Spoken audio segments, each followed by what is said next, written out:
Buenos días, muchísimas gracias, bienvenidas y bienvenidos a este coloquio titulado Publicaciones Periódicas en México, difusión de cultura, educación y entretenimiento. Debíamos un coloquio a la prensa, habíamos hecho en el 2020 un coloquio dedicado a libros, a las bibliotecas e instituciones educativas en México, y que próximamente saldrá el libro. Este libro lo estamos coordinando los aquí presentes, el doctor Gerardo Zavala, el doctor Rodrigo Vega y yo, el doctor Joaquín Santana. Entonces ahora pues decidimos hablar de publicaciones periódicas, que es un objeto de estudio, puede ser un objeto de estudio, pero también es una fuente rica que nos da diversa información sobre los temas que podemos estar trabajando. Y por ello quiero traer a cuento unas pequeñas palabras de alguien que escribió en El Correo de la Señora, su periódico del siglo XIX, refiriéndose a la importancia del periódico atrasado, como él lo nombró. Y esta persona, Héctor Peña se llama, y el artículo se llamó El periódico atrasado y se publicó, como les decía, en El Correo de las Señoras en 1887. Él decía: tomar en la mano un número de un periódico después de meses o de años de su publicación es recordar algunas desilusiones o saborear algunos desengaños. Por eso, si el periódico coleccionado en forma de libro es verdaderamente una obra de importancia y interés, es porque va llevando de grado en grado y de instante en instante al lector a través de una época de la vida de la humanidad. Entonces, bueno, pues aquí vemos cómo ya desde muchos años atrás ven la importancia del número atrasado del periódico, ¿verdad? Y por eso en este coloquio vamos a hacer un recorrido desde el siglo XVIII, con las gacetas, el siglo XIX, bueno, y ya está nuestra contemporaneidad. Entonces, bueno, va a estar muy interesante esta jornada de tres días, y bueno, pues yo simplemente también agradecer a la jefa de la división del taller, la maestra Ana Tsutsumi, todo el apoyo que nos ha brindado desde la oficina, asimismo al doctor Gerardo, coordinador de la licenciatura en bibliotecología a distancia. Muchísimas gracias por todas las gestiones administrativas, y por supuesto pues un saludo a la gente de la Secretaría de Extensión Académica. Muchísimas gracias, y bueno, pues vamos a escuchar las palabras del doctor Gerardo Zavala.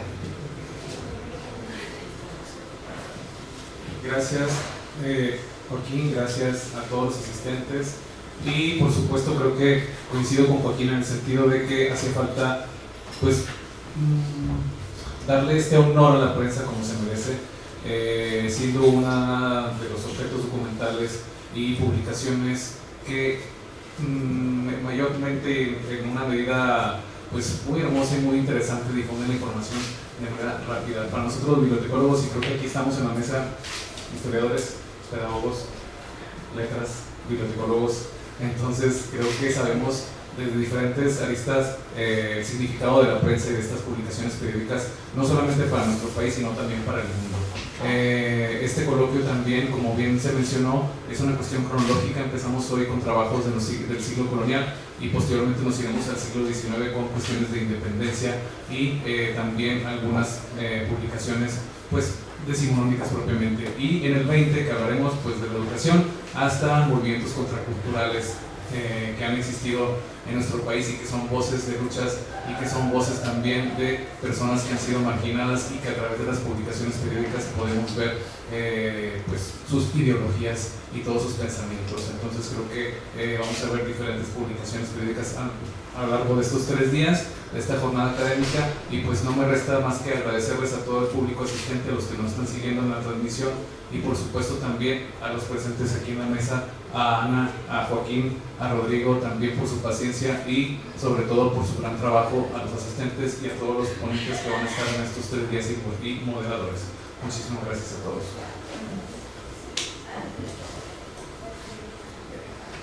Yo también agradezco a los ponentes por sumarse a nuestra convocatoria, y también, bueno, pues es un placer trabajar con colegas y amigos en este coloquio, los resultados bibliográficos que habrá después, y también agradezco a la maestra Ana Tsutsumi por estar con nosotros en esta mesa. Y bueno, pues también estamos haciendo estos trabajos para las y los estudiantes de historia, de pedagogía, de bibliotecología, al evidenciar cómo la historia es una perspectiva que está en diferentes disciplinas, en diferentes licenciaturas, y por eso es que dentro del marco de nuestra facultad podemos hacer este tipo de diálogos entre las diferentes licenciaturas y sistemas, además de manera de estudiar las licenciaturas. Y pues muchas gracias por estar aquí.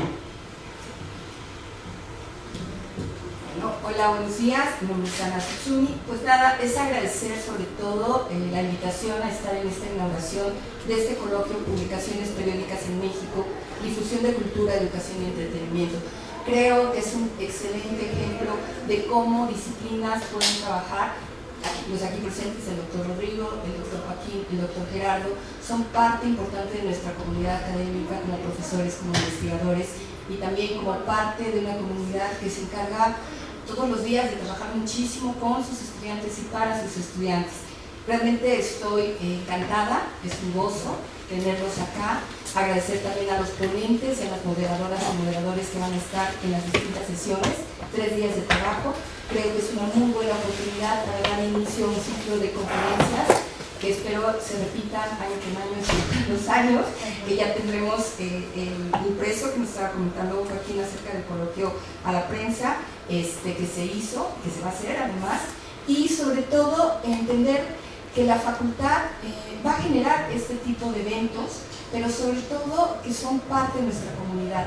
Como les digo, agradezco muchísimo que los 3 doctores aquí en la mesa se hayan encargado de hacer la labor de difundir, de programar, de organizar y sobre todo de crear lazos con todos sus compañeros, colegas, amigos e investigadores. Pues damos inicio a este primer coloquio. Gracias.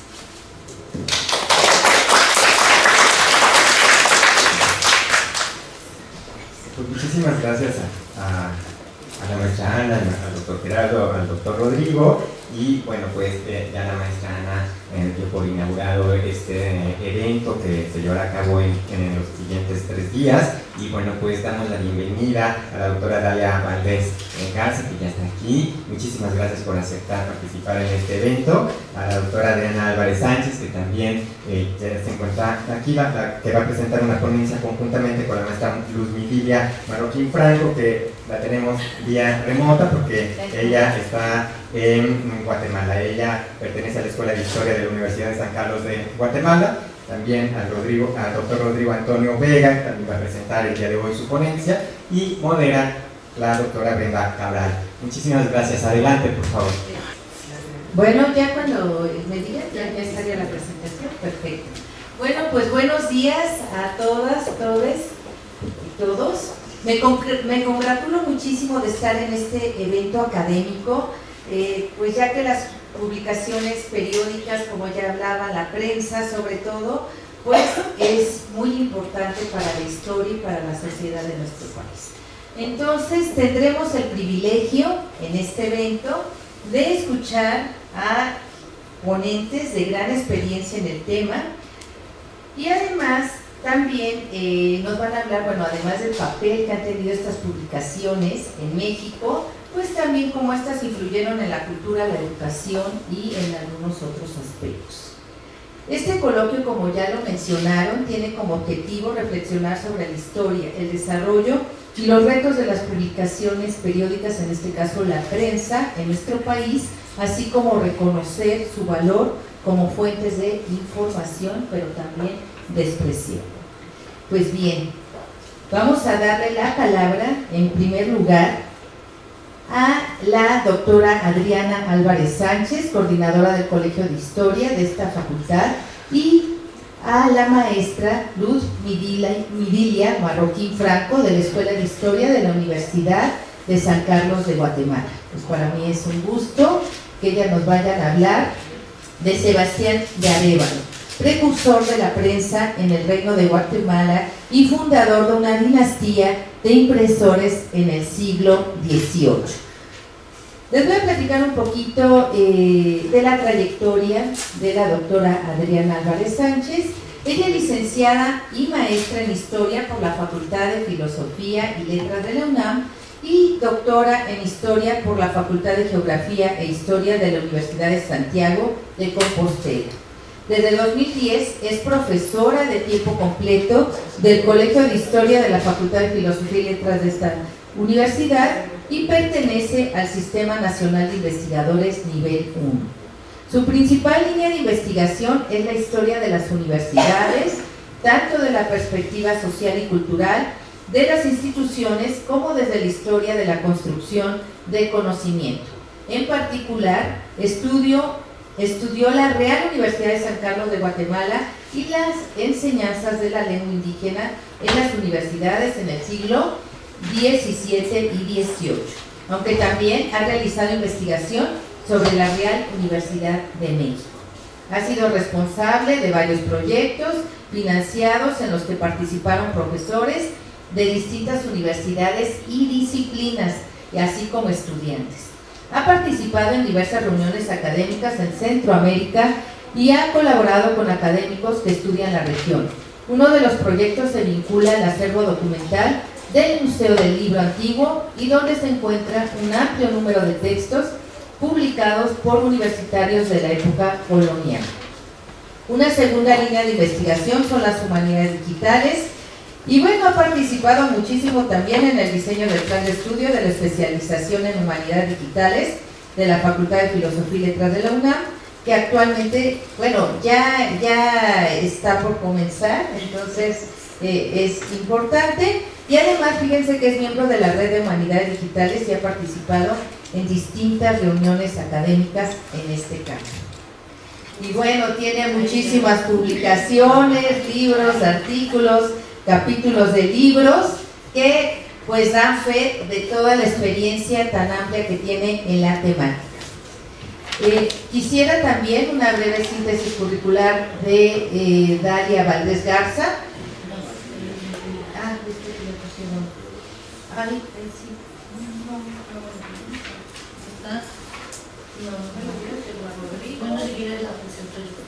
Bueno, para que la presente brevemente aquí la doctora, y de una vez les voy, ya que les voy a dar el micrófono, cederles el micrófono con su ponencia que les decía, Sebastián de Arévalo, precursor de la prensa en el Reino de Guatemala y fundador de una dinastía de impresores. Por favor, doctor.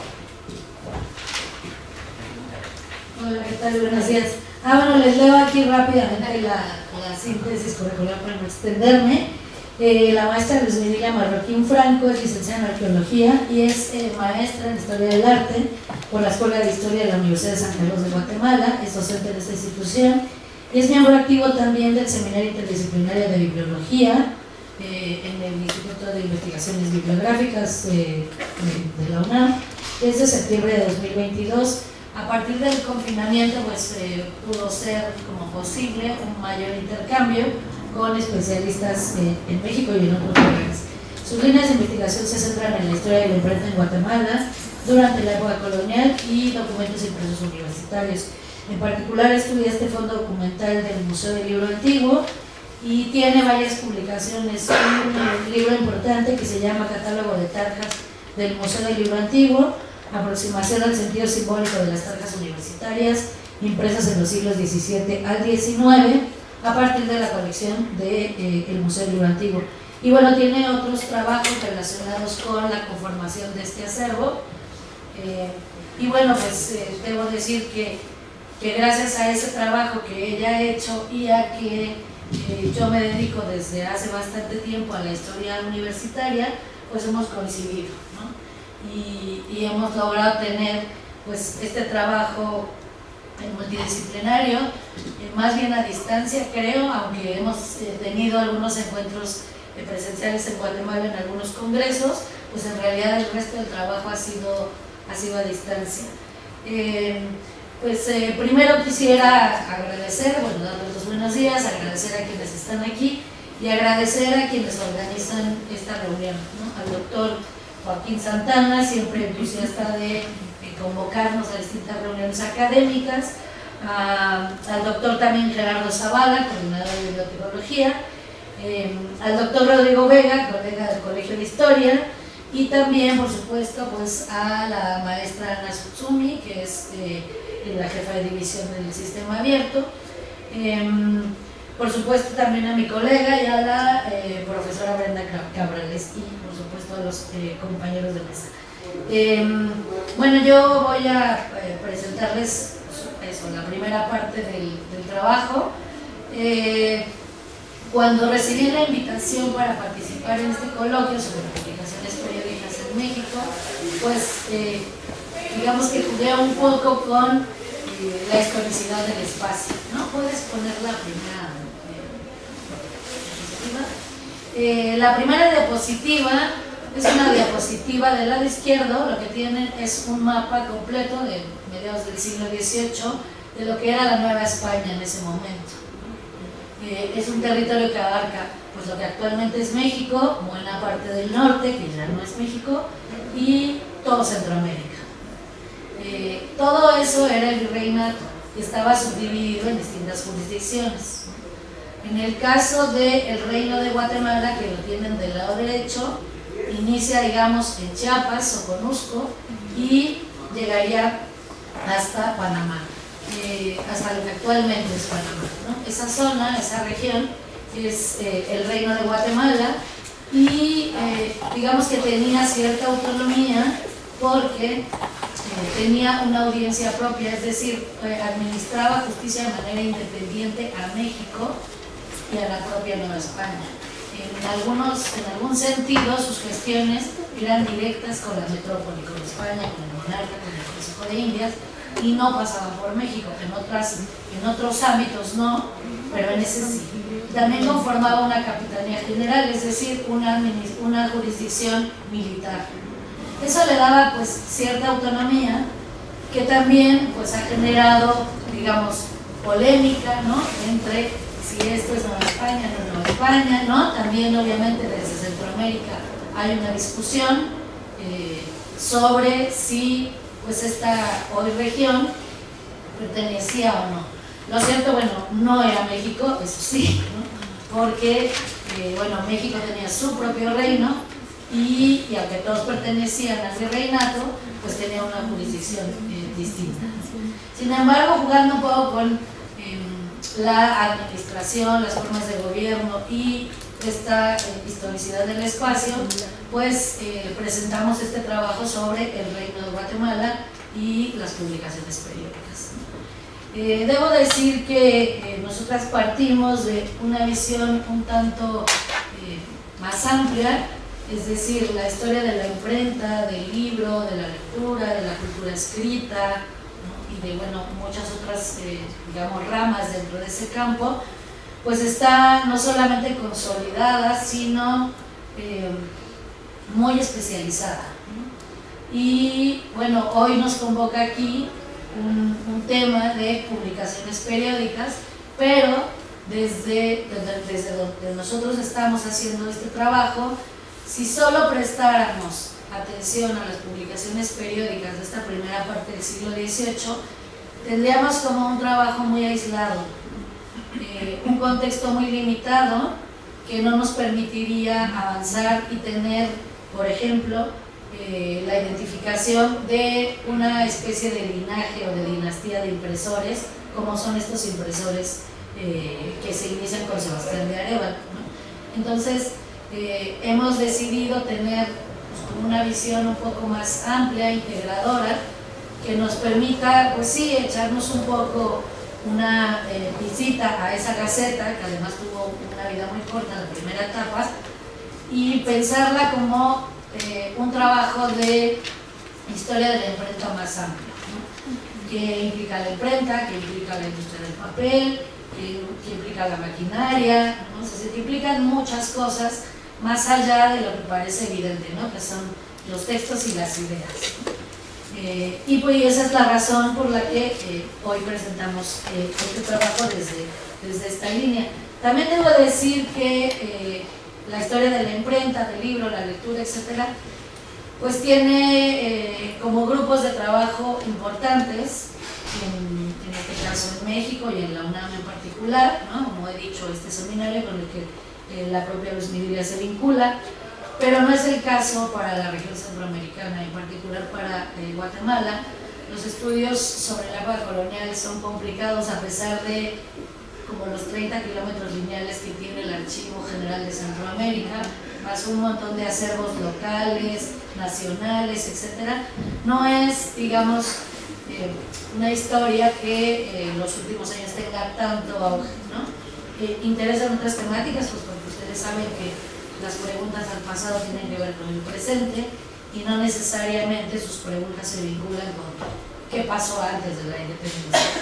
Hay pocos trabajos, digamos, hechos desde Guatemala o desde Costa Rica o desde cualquiera de estos países, pero vemos muchos interesados en la historia centroamericana, sobre todo muchos historiadores franceses, alemanes, por supuesto estadounidenses, muy poquitos mexicanos, ¿no? Sobre todo para estudiar este periodo, y luego también guatemaltecos y guatemaltecas que han ido avanzando en este trabajo.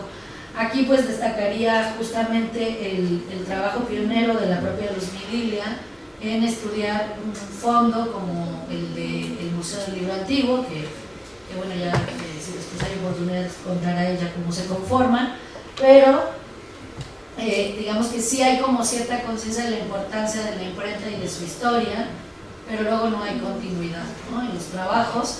Por supuesto hay índices, repertorios, etcétera, del siglo XIX y sobre todo de principios del siglo XX. Y bueno, uno de los trabajos más destacados para hablar de la imprenta en Guatemala pues es el libro de José Toribio Medina, que hizo la imprenta en Guatemala, en México, en Puebla, en Chile, en un montón de lugares, y que además me había reparado yo, a pesar de que lo he consultado 1000 veces, que los libros se imprimían en su propia casa, o sea que tenía una imprenta él mismo, ¿no? Y que eso es súper interesante también en términos, digamos, de un bibliófilo. Pero además tenía una colección muy amplia que hoy está disponible en memoria chilena, abierta para que la estudiemos, y digamos que ha habido en los últimos años un par de, pues no son historiadores todos, los dos, pero bueno, Catherine Bupenay es una literata canadiense, franco-canadiense, que se dedica a la historia de la literatura. Ha trabajado en la Gaceta de Guatemala en la segunda etapa que empieza a finales del siglo XVIII, ¿no? Y que tiene que ver más pues, con la divulgación científica, ¿no? Con ideas ilustradas, etc. Y también ha trabajado pues, su vínculo con otras gacetas.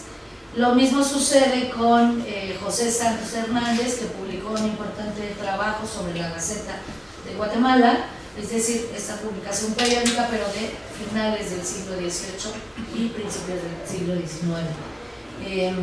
En cambio, digamos, sobre la primera mitad del siglo XVIII hay muy poco, ¿no? Que es un poco en donde nosotros entramos.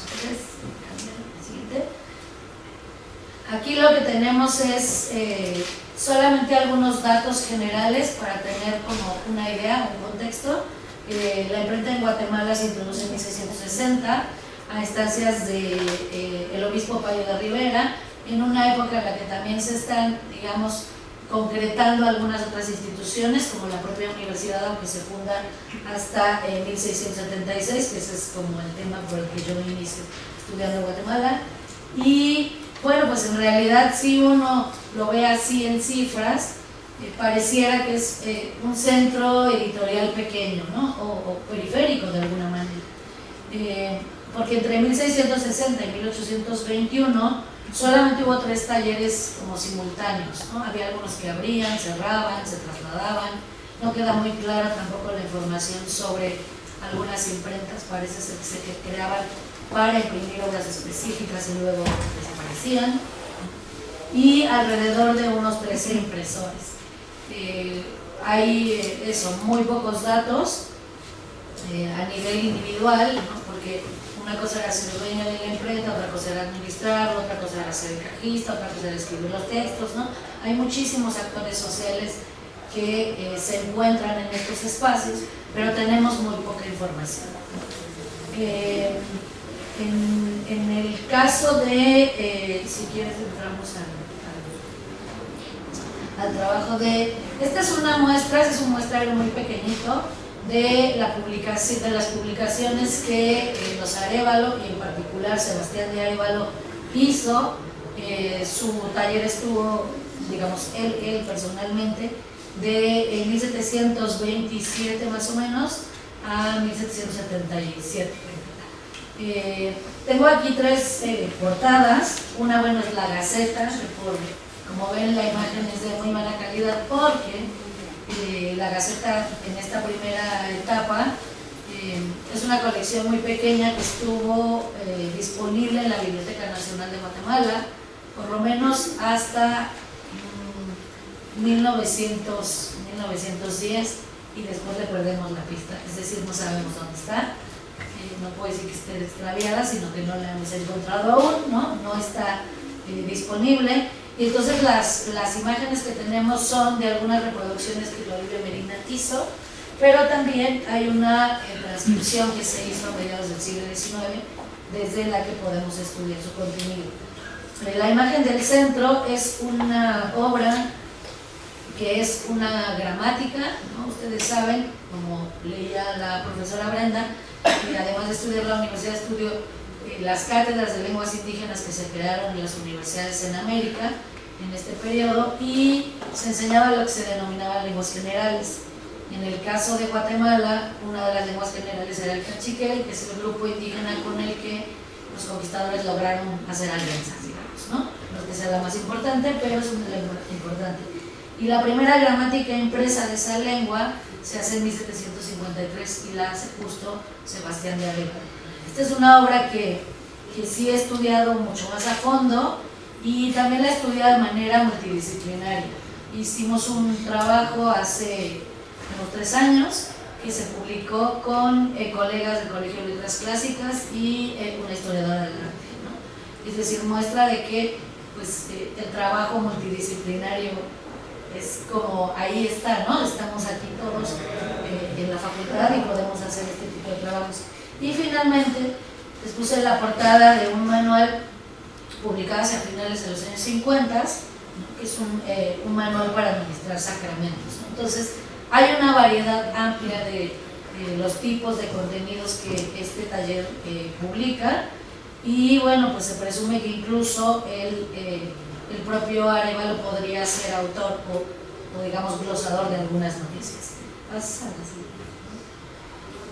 La siguiente es solamente una muestra de 2 gacetas que son de alguna manera el modelo para la Gaceta de Guatemala, que es la Gaceta de México y la Gaceta de Madrid. La Gaceta de Madrid tiene muchísimas noticias o relaciones de sucesos, digamos, europeos, ¿no? De todas las ciudades europeas. En cambio, la Gaceta de México se centra más en sucesos locales. Es algo que también, pues, pasará a va a ser la Gaceta de Guatemala, ¿no? La Gaceta de Guatemala se publica, tiene solamente en esta primera etapa 16 números, uno en 1729, 12 números mensuales en 1730 y 3 en 1731. Es una gaceta pequeña y está pensada como lo que Catherine Bouvenet llama gaceta política, ¿no? Es decir, dirigida a un cierto sector de la población, de comerciantes, de políticos, no como las gacetas posteriores que están enfocadas en un público más variado y más amplio.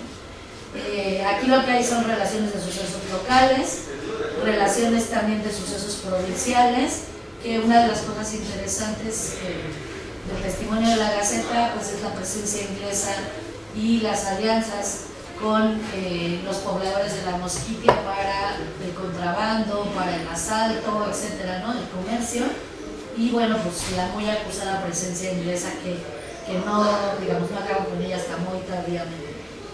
Y el comercio. Y también tiene datos históricos, por ejemplo, recordando la fundación de la ciudad, de algunos conventos, la historia de algunos mártires, etcétera, ¿no? Es un espacio de información pues, muy institucional, con algunas noticias de España o Francia.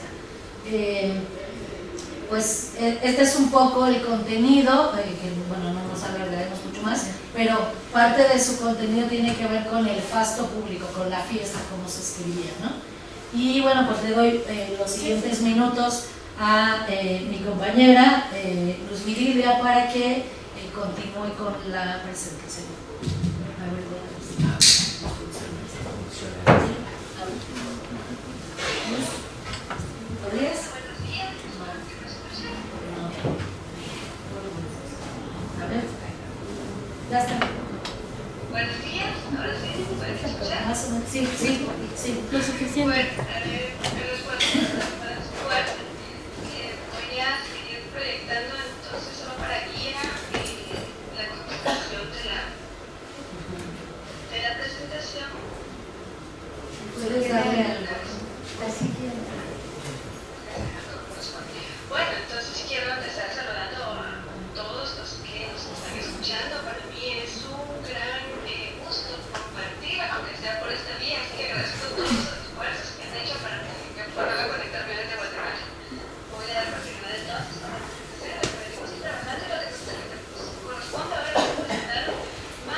revisar un periódico, y es que en lo que es la historia del periodismo en Guatemala hace referencia a este momento como el inicio de un periodismo, ¿verdad? Por así decirlo, en Guatemala en esa época temprana, a cargo de este impresor que es uno de los más destacados y de los que más se habla en Guatemala en cuanto a la labor que realizó como impresor durante la época colonial.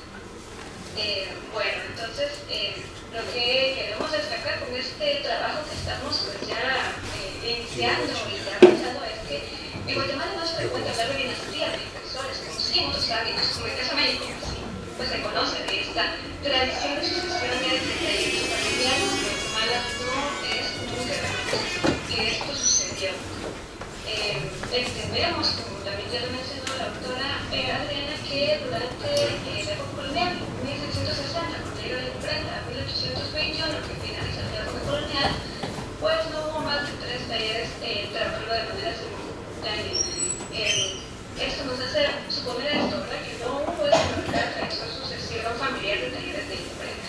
Sabemos del primer impresor, José Peña de Barra, que le enseña la labor a su hijo Antonio de Pineda de Barra, quien queda a cargo del taller Armurel José de Pineda. Pero aparte de ellos, no solo como padre e hijo, no sabemos más sobre este personaje de imprenta. Años más tarde también las referencias nos sugieren que Ignacio Betete, que va a ser otro impresor destacado que va a trabajar junto con uno de los Arévalos para finales de la época colonial, y que también es él quien tiene a su cargo la segunda etapa de la Gaceta de Guatemala, cuando ya tenía este otro tinte ya más consolidado. Pues él también tenemos referencias de que perteneció a una familia en la que conocemos a, por ejemplo, Manuel José de Quirós, quien administraba la imprenta hacia 1730, y que Antonio Medina hace la referencia que posiblemente sea el padre de esta imprenta. También hay otro impresor, Jacobo Beteta, trabajando hacia 1732, y Medina nos sugiere que también haya sido parte de esta misma familia. Ignacio Beteta, entonces ya más adelante consolida su taller, y creemos entonces que él se forma, inicia su formación de aprendizaje como imprenta en este ámbito familiar. Pero no podemos hablar de que sea un taller con una sucesión familiar como tal. Sin embargo, en el caso de los Arévalos, pues ellos sí nos permiten hacer esa trata de dinastía, ya que esta familia logra desde inicios del siglo XVIII y muy probablemente hasta finales del siglo XX. Tenemos una fuerte presencia en el ámbito durante toda esta época, y que fue fundada por muy seguramente Sebastián de Arévalo. Sebastián de Arévalo, y aquí en esta imagen pues ya vamos leyendo sus datos importantes, como los documentos que produjo y las fechas. Él es uno, ya decía, de los más destacados impresores de la época colonial, con una actividad como fuerte que va hacia los 44 años, de manera casi ininterrumpida. Luz, nos das un segundito para vamos a intentar poner un sonido, pero Un segundo.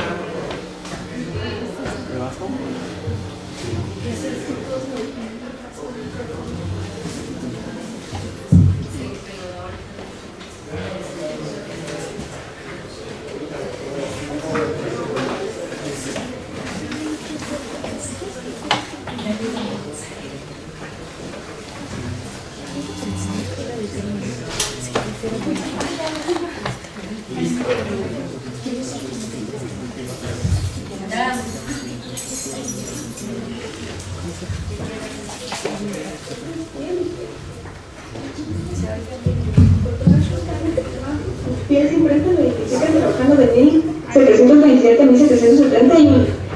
Respecto a sus datos biográficos, nos hace falta profundizar, ya que no sabemos la fecha de su nacimiento, pero sabemos que falleció en 1772 a una edad avanzada. José Toribio Medina nos hace la referencia de que posiblemente inició a trabajar en la labor de imprenta desde muy joven, por lo que suponemos que muy buena parte de su vida la dedicó a esta profesión. Tiempo en el que además entonces le permitió sin duda ganar prestigio, consolidar su taller y asegurar la continuidad del mismo como vamos viendo, varias generaciones más. Es importante destacar que la primera referencia de esta familia nos la proporciona uno de los más destacados historiadores, diplomáticos, políticos y escritores guatemaltecos, Ramón Salazar, quien a finales de 1890 publicó un importante estudio titulado El desenvolvimiento intelectual en Guatemala, y aquí nos ofrece datos sobre la imprenta y los primeros impresores coloniales. Y ella quiere preparar referencia a la familia Arevalo. Citando la noticia, hubo en Guatemala una familia cuyo nombre no debe olvidar la historia de nuestras letras. Y proporciona varios datos de interés que, pues, sin duda fueron los que guiaron a José Toribio Medina para hacer toda esa semblanza que ofrece en la obra La imprenta de Guatemala sobre los impresores coloniales. Sin embargo, Ramón Salazar para esta época identificaba como fundador de la dinastía a Joaquín Arevalo y nos decía sobre él que él era el jefe de la familia que allá por el año de 1750 fundó una imprenta en Antigua Guatemala. Habría dejado una descendencia numerosa que por más de un siglo ha trabajado en la prensa del país. Sin duda estos datos pues, se fueron corroborando más adelante porque, aunque sí menciona a Sebastián de Arevalo, pues no le atribuye a él la fundación del taller, sino pues habla de, en primer lugar, de Joaquín de Arevalo, a quien José Toribio Medina identificó como hermano menor de Sebastián. Lo importante es que desde esta época, a finales de 1800, ya se habla de esta familia, y también Ramón Salazar hacía mención a Sebastián, y que Sebastián, cuando muere, hereda su taller a su viuda llamada Juana Martínez Batres. También va dando otros nombres de miembros de la familia Arevalo que van destacando, e incluso él hace referencia que conoció al último de los Arevalo con imprenta allá por el año de 1874. Entonces todos estos datos son los que vamos como rastreando, buscando para identificar esa gran presencia de esta familia durante todo este momento de la historia en Guatemala, y sobre todo en esa conformación dinástica como impresores. Como decía, Medina logró comentar todos estos datos y también tuvo posibilidad de indagar en otro tipo de documentos de carácter oficial y testamentos que nos aproximan a conocer aspectos cotidianos sobre la vida en ese momento, la profesión, y que nos hacen ahora la invitación de continuar con la investigación profunda y sistemática de estas actividades, sobre todo para seguir conociendo las labores propias de imprenta y estos momentos de enseñanza y aprendizaje que creo que son muy importantes que destaquemos y que vamos ya identificando con esta familia, sobre todo la sucesión que bien se dio en este caso con los Arevalo, y el rol femenino que también ya vamos destacando con la presencia de la esposa de Sebastián de Arevalo, que se queda por un buen tiempo a cargo del taller, y ella que habría continuado con la enseñanza de la labor a sus hijos, que pues van a llegar, como estamos viendo, ya hasta casi los finales del siglo XX. En esta imagen que proporcionamos queremos como dar esa panorámica de la conformación dinástica de los Arevalo, y bueno, es como una línea de tiempo, como bien pueden observar, empezando ahora con Sebastián de Arevalo, pues ya estos años identificados. Joaquín Arevalo, quien ya, pues Toribio Medina nos decía, habría sido su hermano menor trabajando durante esta época, y bueno, al morir en el año 1772, Sebastián de Arevalo quedaría a cargo, como ya lo vamos conociendo, Juana Martínez Batres, quien por 25 años estaría como propietaria del taller de imprenta, y gracias a los documentos que se contienen en la obra de José Toribio Medina podemos conocer varias situaciones que ella enfrentó durante estos años que estuvo a cargo de su taller, y también conocemos con qué impresores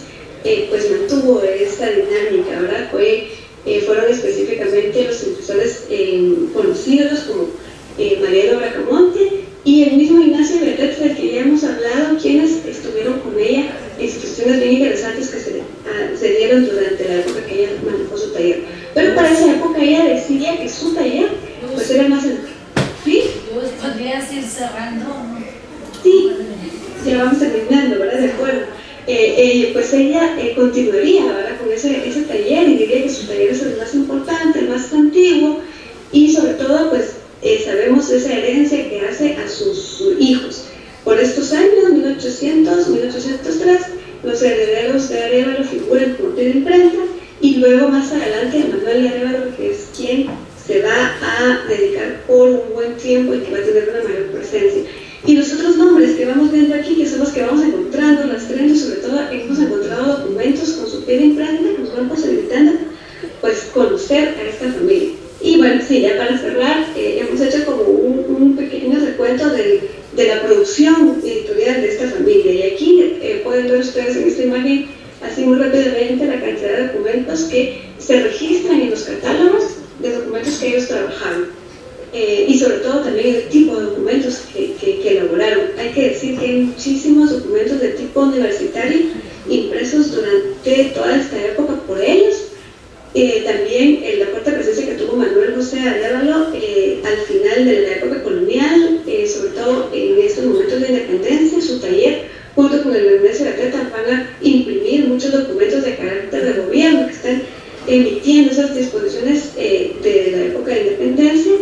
Y bueno, para finalizar, ahora sí está la última imagen, algunas de las referencias y catálogos que nos han permitido hacer este rastreo. La imprenta en Guatemala de José Toribio Medina, él llega hasta 1821, y este que vemos de Gilberto Valenzuela es una continuidad al registro de Medina, así que vamos a encontrar aquí documentos de épocas posteriores donde vamos a identificar esos documentos producidos, sobre todo en esta época de independencia, donde empiezan a proliferar también talleres de imprenta, que ya vamos conociendo y sabiendo que se produjeron.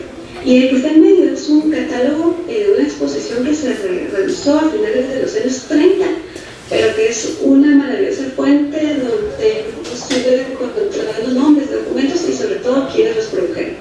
Bueno, mucho que hablar sobre esta familia, pero lo que quiero finalmente es agradecer sobre todo a la doctora Adriana, con quien hemos iniciado ya este trabajo. Les queda pues mucho por continuar, y ojalá haya pues más adelante el momento de poder compartir más sobre esto que vamos pues en conjunto a explorar. Agradezco mucho la atención a todos. Gracias.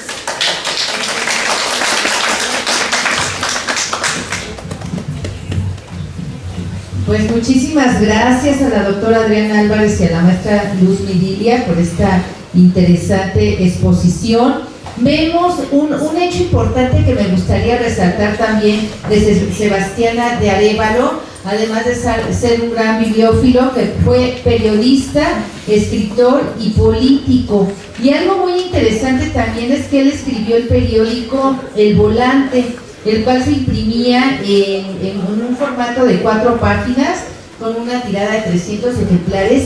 Y algo muy interesante que también me gustaría destacar, que este periódico tenía temas políticos, económicos, sociales, culturales, científicos, literarios, en fin, hablaba de todo este periódico también de Arévalo. Y algo curioso para la época, que ya desde esa época empezaba la censura.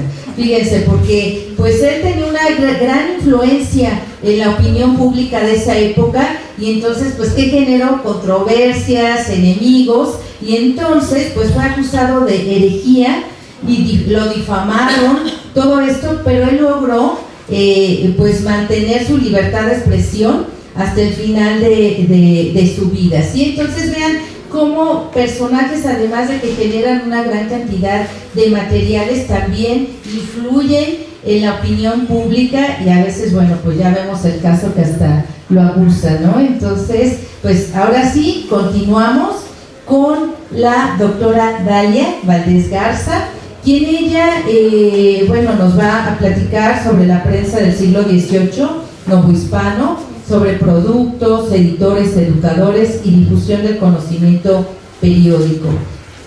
La doctora Dalia es investigadora del Instituto de Investigaciones Bibliográficas de la UNAM, y ella desde 2014 y miembro también del Sistema Nacional de Investigadores Nivel 1 desde 2016. Estudia las revistas científicas mexicanas de estos siglos del 18 y 20, desde la historia del libro y de revistas científicas mexicanas también de estos siglos, la historia del libro, de la edición. Sus proyectos de investigación más recientes son Bibliografía e Historia de la Prensa Científica en México, de 1910 a 1970, la edición de revistas de medicina, el de Ciencia Básica de CONACYT, Modelo Histórico para el Análisis del Proceso de Edición de Publicaciones Periódicas Científicas Mexicanas.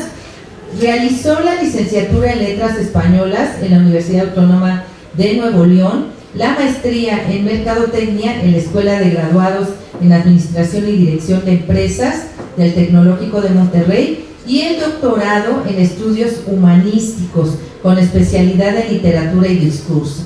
Pues un gran combinación de conocimientos.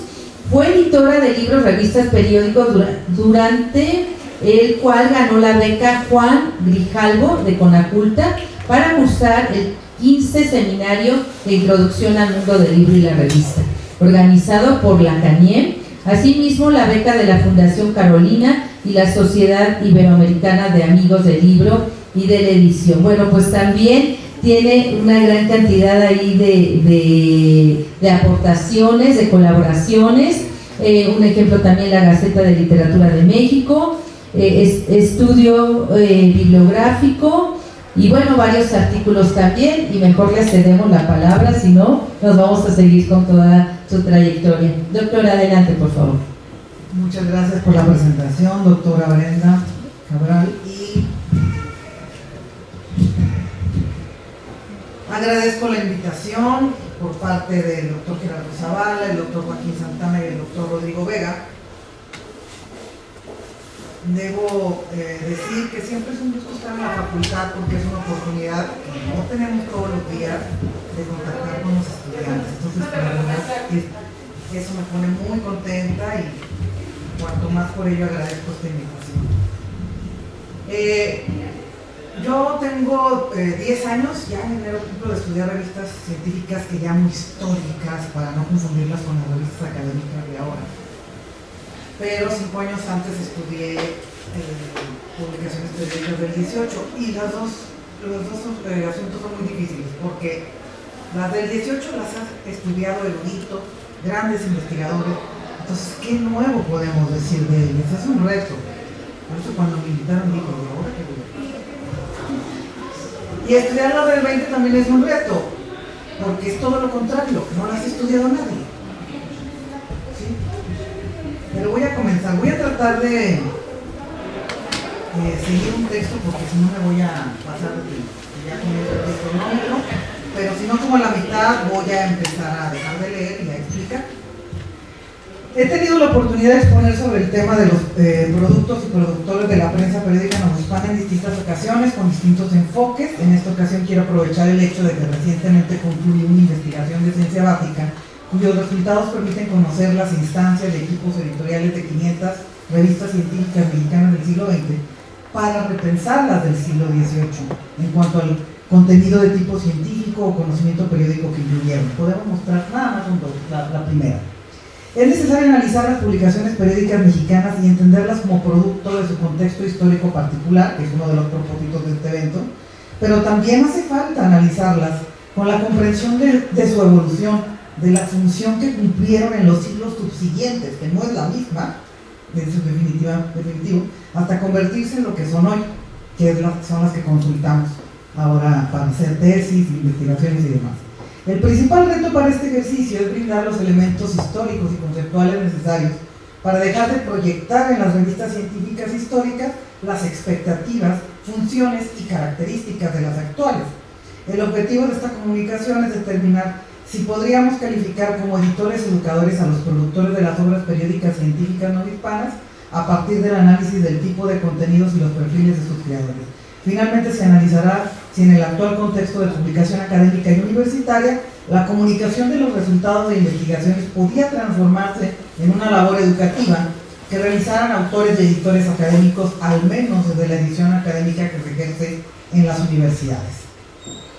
Son 8 las publicaciones periódicas que se produjeron en la Nueva España en el siglo XVIII y 5 sus creadores. Como puede verse en la tabla en esta y en la que sigue, que las muestra cronológicamente. Todas presentan información científica en distintas formas, aunque unas lo hacen solo como parte de una universidad temática en sus contenidos y en otras la difusión de las ciencias es el eje principal.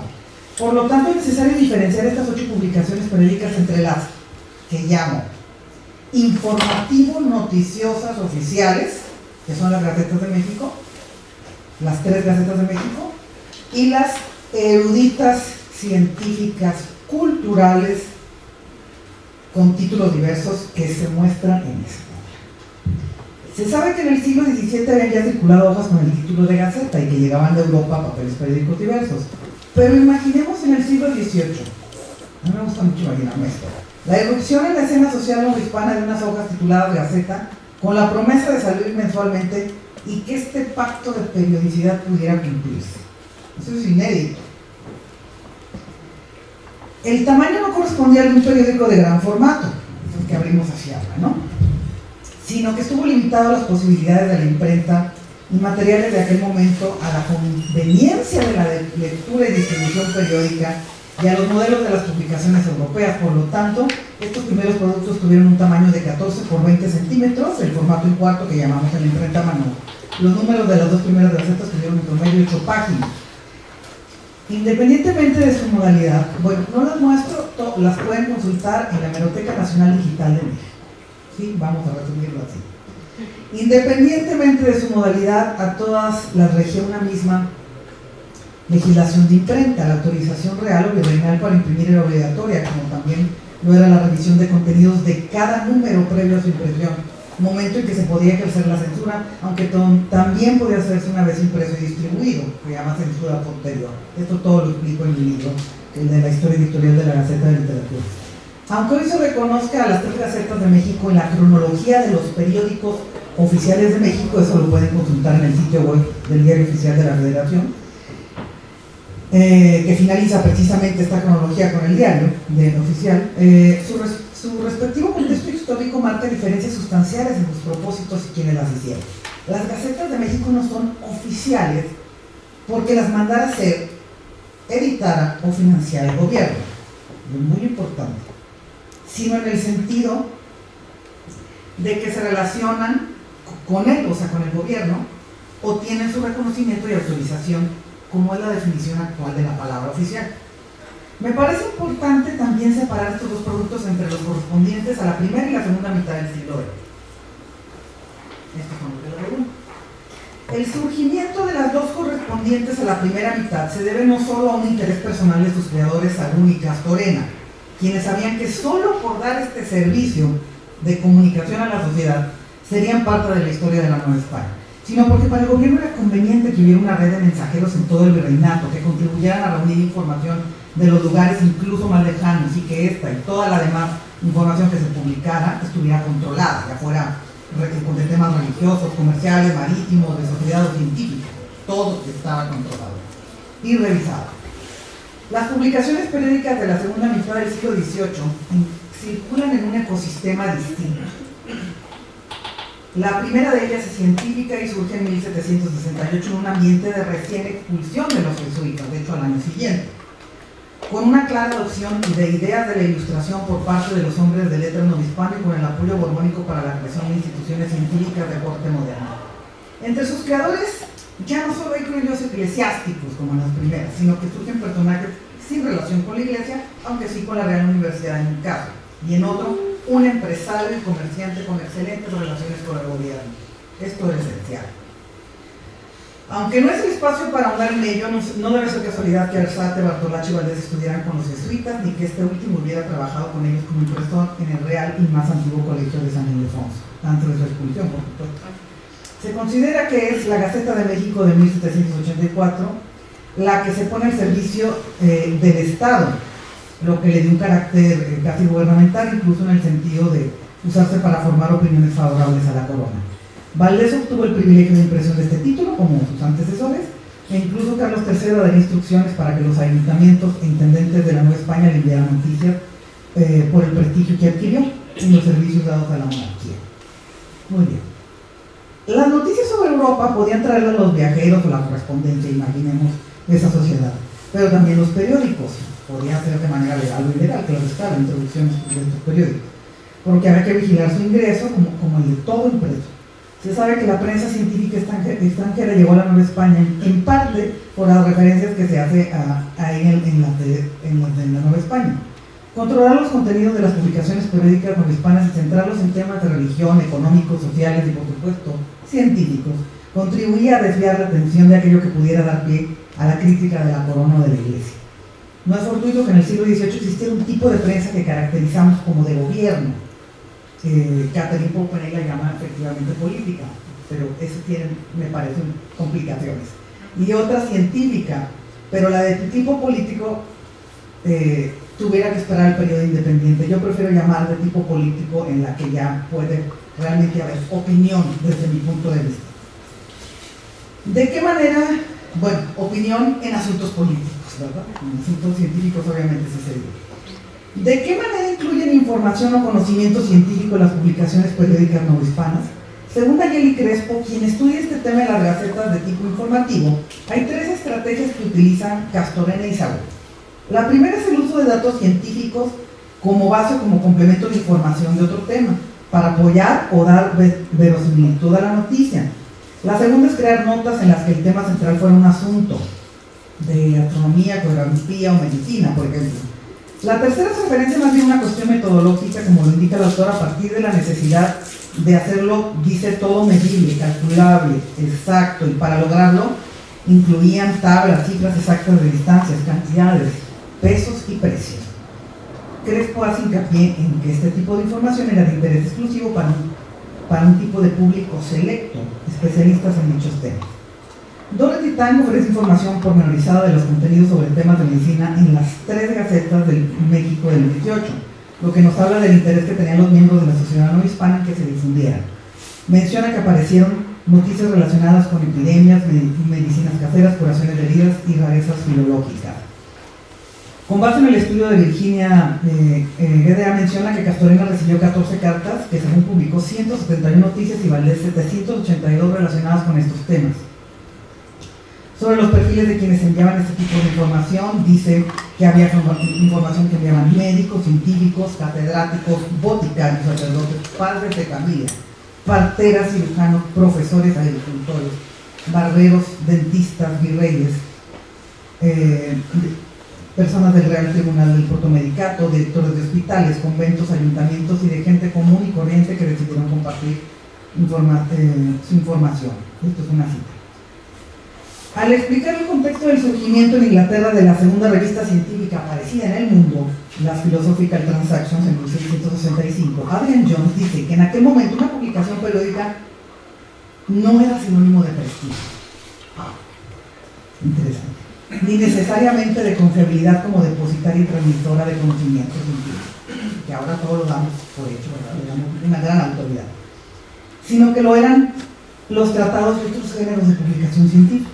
Un siglo después, Alzate no tuvo que enfrentarse a esta dificultad, e incluso habla en su diario de Literatura de México, que está ahí en la tabla, del aprecio que tienen las naciones sabias por la utilidad de los diarios. Los contratiempos que él tuvo fueron de otro tipo, no andaremos aquí en eso, hablo en mi libro. A pesar de la censura que sufrió y los problemas que tuvo, lo importante para él es que al final le aprobaron 4 proyectos de obras periódicas, quizá porque al final nadie más lo hacía, salvo Bartolacci, como pueden ver. Y que circulaban y porque estaba en sintonía con las reformas borbónicas que se implementaban en la Nueva España para la modernización de la educación y la difusión de las ciencias. La aparición de publicaciones periódicas científicas en la Nueva España se dio un poco más de un siglo después del surgimiento de los primeros especímenes reconocidos como tales en la historia de la edición científica. Fue en 1768 cuando aparece el Diario Literario de México. El mismo Alzate menciona en el prólogo que lo que emprende no es cosa nueva, pues sí, ya llevamos un siglo, ¿verdad? No es fácil, pero sí. Lo cito, suponiendo su invención en 1665 por Monsieur de Salon. es decir, fin de cita, Denis de Salop, creador del Journal de Savant, que efectivamente es la primera de este género, surgida en Francia, y a la que le siguieron las Philosophical Transactions, surgidas en Inglaterra. Unas semanas después, por cierto. La publicación de Salop salió con el seudónimo de Sio Edoville. Alzate también había querido lo mismo, de hecho él propuso a las autoridades un anagrama, en lugar de Alzate ponerle Taza, pero aquí el gobierno no se lo permitió, no podía salir con esos chistes aquí. En esta primera publicación periódica científica de México, Alzate se dirige al señor público. Fíjense, así inicia el antecedente de la primera revista científica en México, inicia señor público. Por esto sería como en serio, ¿no? Del cual dice, pero fíjense además, espera ver el semblante que pone al lanzar su diario siendo el público censor tan riguroso. Hay que entender el uso del término literario en ese momento, en el sentido más general de lo que intelectual significa para nosotros en la actualidad, en un sentido muy genérico. Alzate da noticia a los lectores de los distintos tipos de diarios o jornales de Europa para justificar que si allá existen, aquí, lo cito, no se le culpará de arrojado. Cuando esto dice, lo hago por el bien general de la nación española. Los temas a tratar serán los siguientes: agricultura, comercio, siembras y ganado, minería, geografía, medicina, recetas y lo que es bien para el público. Y claro, el ejercicio de la crítica. La siguiente, el Mercurio Volante de Bartolacci tiene fecha del 17 de octubre de 1772 en su primer número, y el de Asuntos Varios sobre Ciencias y Artes de Alzate el 26 de octubre del mismo año, 1772, es decir, que aparecieron en la escena novohispana con menos de 10 días de diferencia, salidas de imprentas distintas, como se puede ver ahí, pero de dos mentes ilustradas. Miren, no salía ninguna obra periódica en la Nueva España y de repente salieron dos al mismo tiempo. Qué cosa, ¿no? Bartolacci expone como plan, lo cito, comunicar al público nuestro español vulgar, eso era muy importante para él, que no fue en latín, algunas noticias curiosas e importantes, y sean sobre varios asuntos de física y medicina, dos ciencias de cuya utilidad nadie duda jamás. Fin de cita. Alzate plantea como método de elección para incluir en estos papeles, en cambio, lo siguiente, lo cito: todo lo que me pareciera redundar en la utilidad pública impreso en idioma extranjero, lo comunicaré a la patria en extracto o como me pareciere más conveniente. O sea, nada de que el artículo científico con una estructura de nada de eso, no. Falta mucho. Pasaron 12 años sin publicaciones periódicas en la Nueva España hasta que en 1784 Manuel Antonio Valdés, trabajador en la imprenta de Felipe Zúñiga y Ontiveros, con su mente de empresario tuviera la iniciativa de imprimir y buscar la exclusividad de impresión de las Gacetas de México. Es probable que Valdés convenciera a Alzate de que pasara su literatura de México de la imprenta de Flores Coronado a la de Zúñiga, donde él trabajaba. No tengo pruebas de esto, pero lo especulo con bastante investigación de fondo. De este modo, el que había sido un joven impresor con los jesuitas tendría en sus manos la fabricación de las dos gacetas del virreinato en los talleres de Zúñiga. Se dice que las Gacetas de México de Valdés tuvieron una dimensión multifacética por el hecho de incluir noticias y artículos científicos de Antonio Ligama, Andrés del Río, Alzate y Joaquín Velázquez de León. Manuel Suárez, colega en el instituto, afirma que el éxito de Valdés en esta empresa, lo cito, se debió en gran parte a que supo combinar, fíjense nada más, información oficial con intereses populares y las necesidades de un espacio de discusión para las élites intelectuales. Gran fórmula editorial desde mi punto de vista. Fin de cita de Manuel. Y entre los asuntos que se debatían estaban los científicos. Adrian Jones adjudica como primera razón del surgimiento de la periodicidad en Inglaterra, lo cito, la propia cultura económica y práctica del taller de impresión. Fin de cita, en el sentido de que en este periodo la impresión de libros era muy costosa y requería de una gran inversión a diferencia de los impresos efímeros u hojas sueltas. Y para el caso particular de impresos periódicos científicos dice, lo cito, que la distribución podía ser más amplia, tanto en el sentido geográfico como en el social. Fin de cita, es decir, que podía llegar a más personas que un tratado de este tamaño.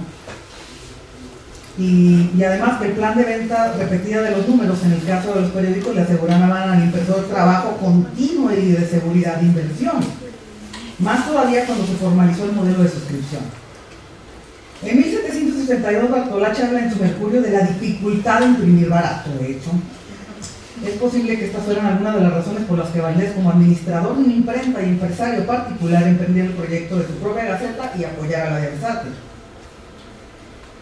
Cody cree que es útil comparar la Gaceta de Literatura de Alzate con las Gacetas de México de la primera mitad del siglo, porque así se revela, dice, la cito, el completo cambio en carácter y énfasis, fin de cita, de la de Alzate en relación con las de Castorena y Segura, en las que prevalece un tono religioso, afirma, y en las que se detecta una escasa preocupación en el uso de la ciencia para mejorar las condiciones de vida, para resolver problemas específicos, lo que en cambio es una constante en la de Alzate. A diferencia de las Gacetas de México, las publicaciones periódicas científicas no hispanas ofrecen distintos tipos de textos y una amplia variedad de temas vinculados con lo que hoy, no en ese momento, hoy se entiende como disciplinas. Si podemos ver la siguiente nada más, creo que hay una más para ver la propuesta de Cody en relación con su clasificación de las disciplinas que se cubren en la Gaceta de Literatura de Alzate. Gracias. Entonces, podemos llamar a Alzate y Bartolacci editor, educador novohispano. ¿Qué significa para los creadores de las publicaciones periódicas? Me quedan 2 minutos.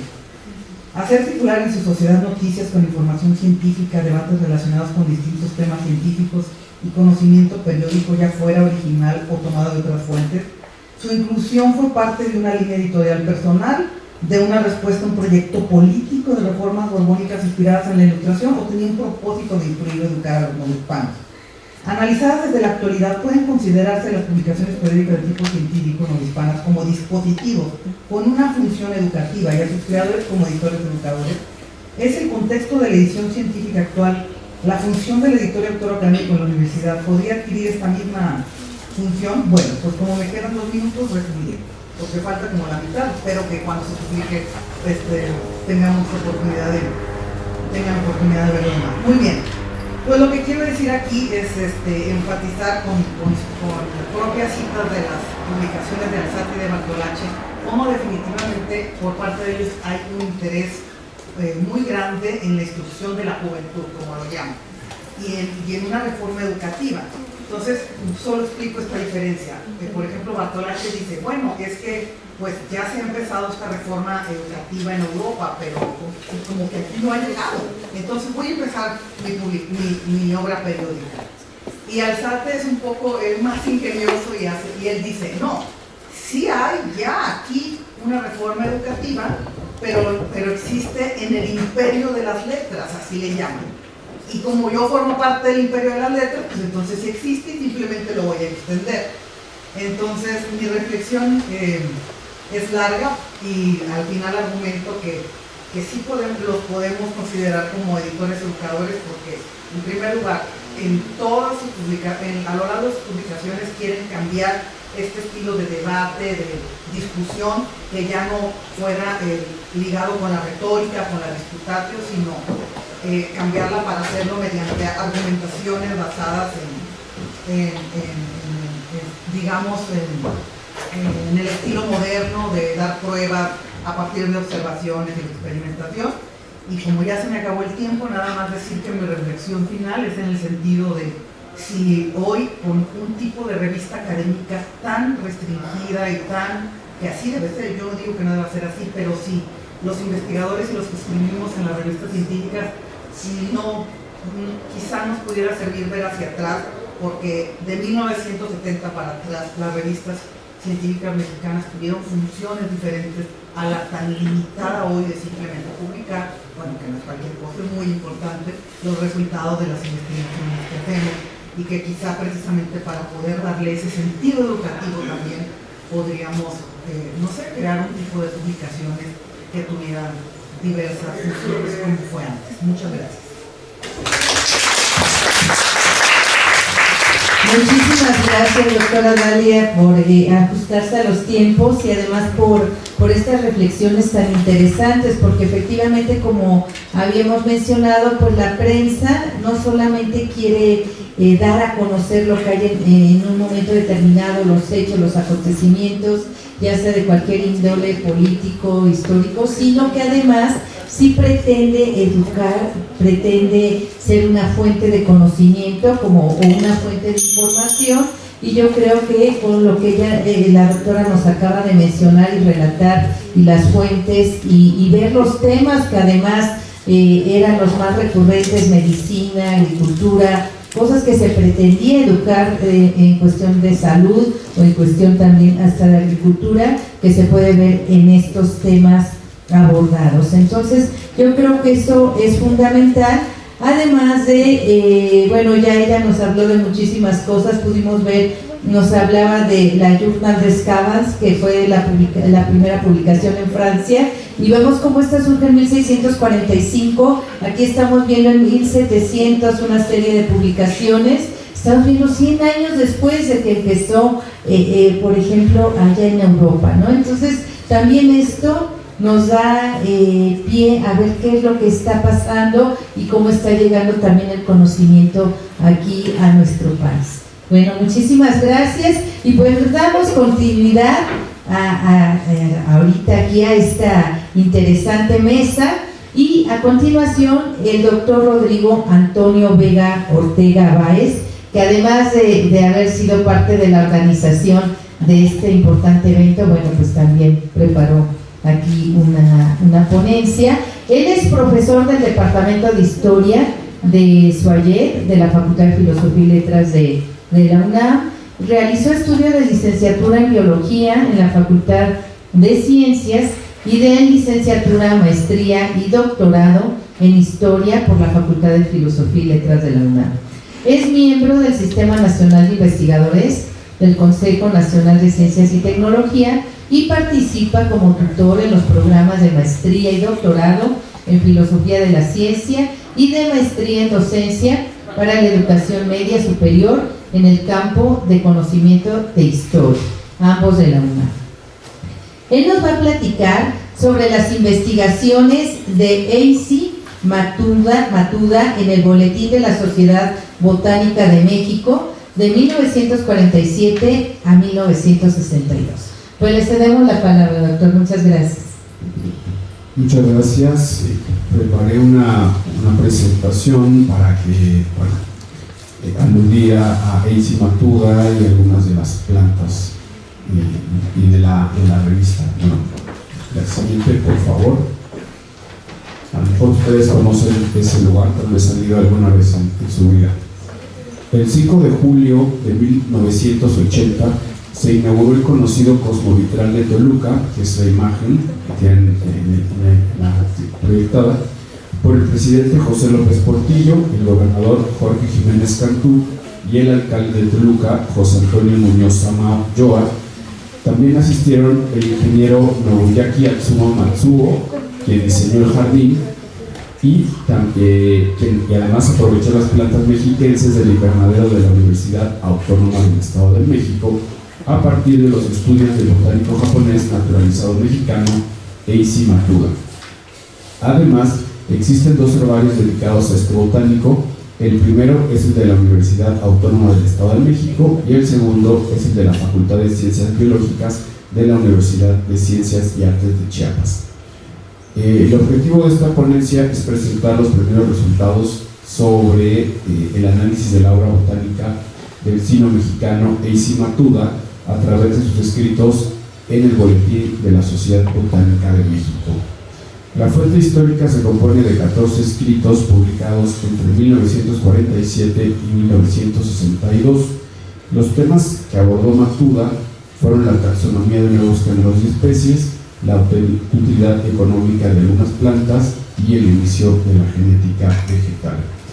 Esta investigación, a su vez, contribuye a reconocer la dinámica de la ciencia mexicana en el siglo XX, en particular durante la segunda mitad de la centuria, uno de los periodos menos analizados en términos de la historia de la ciencia, posiblemente por su cercanía con el presente.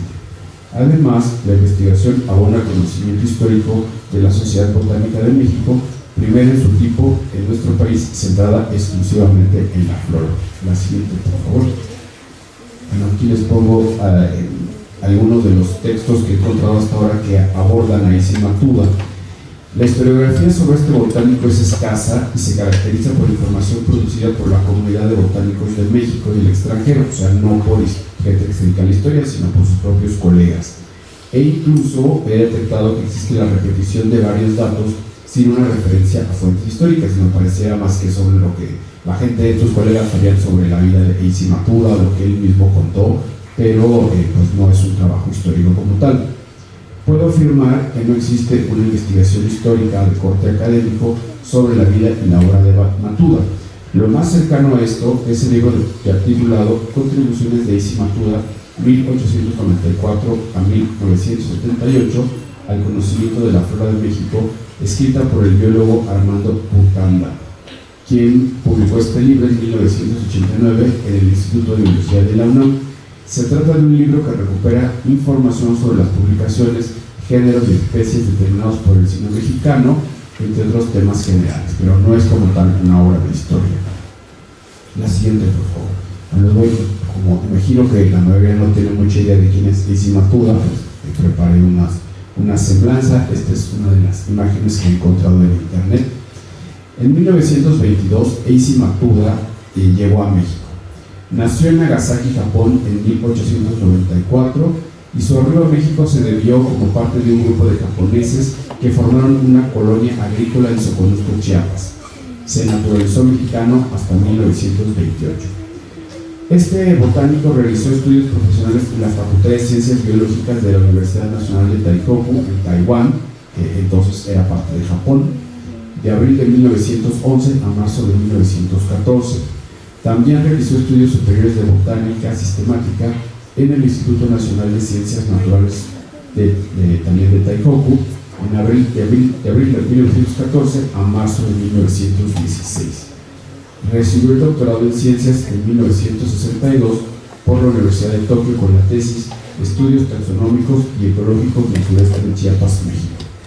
Matuda conoció al botánico Maximino Martínez, quien sabe también poco, lo he estudiado sobre todo Consuelo Cuevas Cardona, y este botánico Martínez lo apoyó para ingresar al Instituto de Biología de la UNAM.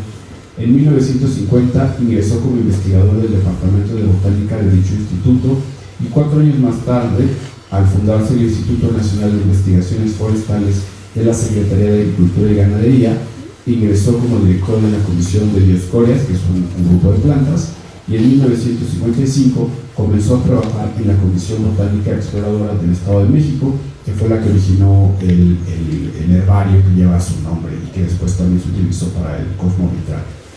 En cuanto a sus ligas internacionales, Matuda desde 1935 estuvo en contacto con el doctor Cyrus Londell de la Universidad de Michigan y también con varios colegas del Museo de Historia Natural de Chicago.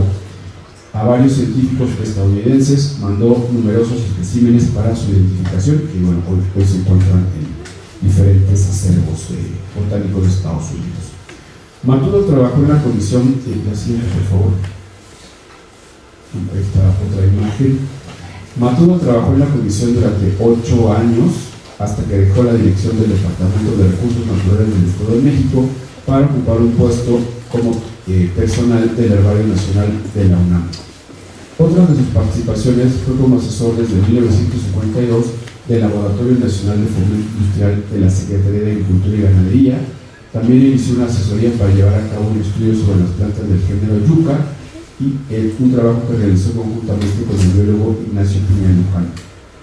En 1935, Matuda empezó a colectar plantas de Chiapas y a partir de 1936 realizó exploraciones en Oaxaca, Veracruz, Tabasco, Chiapas y el Estado de México. Matuda falleció al regresar de un congreso científico internacional en Brasil, del que era representante. Él fallece en Lima y el gobierno mexicano solicita la repatriación de sus restos. La siguiente, por favor. En honor al botánico sino-japonés, se le han dedicado más de 90 taxas vegetales y 8 especies de animales. Matuda describió 2 géneros nuevos y 180 especies. El herbario Eisi Matuda de la Comisión Botánica Exploradora del Estado de México fue fundado en 1954 por este botánico sino-mexicano, con una colección de más de 30.000 ejemplares de plantas. La siguiente, por favor. Bueno, ahí está un busto en el Cosmovitral, porque las plantas, como les digo, provienen de sus exploraciones. La siguiente. Bueno, ahora voy a abordar generalidades de la práctica taxonómica de Matuda, que es la parte fuerte dentro de la sociedad botánica.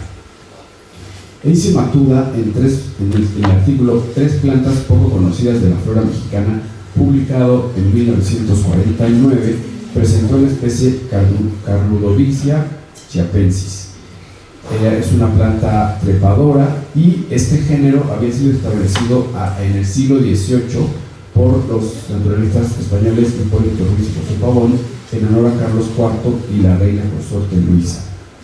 En Costa Rica ya se habían detectado otras especies del mismo género, especialmente la Carludovica utilis, y en el norte de Sudamérica la Carludovica palmata, con cuyas hojas fabricaban los sombreros llamados panamaques, que a lo mejor ustedes han visto en películas y fotos, que son esos sombreros redondos que muchas veces tenían una cinta de color en la parte de la cabeza, ¿no? Muy comunes a la primera mitad del siglo XX. Mientras que la Carludovica chiapensis se encontraba en la zona de Tapachula, donde estaba además la colonia de japoneses, la colonia agrícola de japoneses, y se conoce popularmente con el nombre de tepejilote, que es esa especie, esa planta que ven ahí. Otra especie que también describió fue la Mitrastemon matudai, que él había encontrado 10 años antes en Japón y solamente era conocida en este país, además del actual Taiwán y lo que entonces se conocía como la Sumatra holandesa.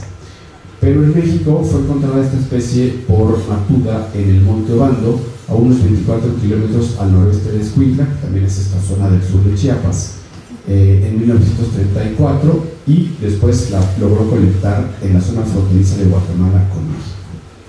La siguiente, por favor.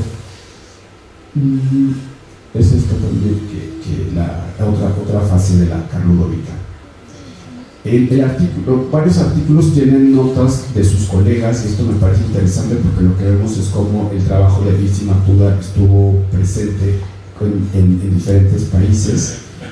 Por ejemplo, este artículo en particular tiene una nota que dice que el doctor Reco, que era un botánico checo que emigró a México y también participó en la Sociedad Botánica de México, así como el doctor Richard Schultes, habían encontrado junto con Matuda una nueva especie de Carludovica entre Santa María Yacubé y Santiago Llaveo en la Chinantla, en la zona limítrofe entre Oaxaca y Chiapas, en mayo de 1939, además de la Carludovica que les digo en la zona del sur de Chiapas. También era una planta trepadora y llevaba el nombre de rabo de bobo, y ahí ven que es una, porque el nombre, mientras que era una traducción de su nombre zapoteco, Laga Shvanabela, hoja de cola de pescado, que así le conocían los indígenas. La siguiente, por favor. Bueno, ahorita les voy a explicar esta cita que puse.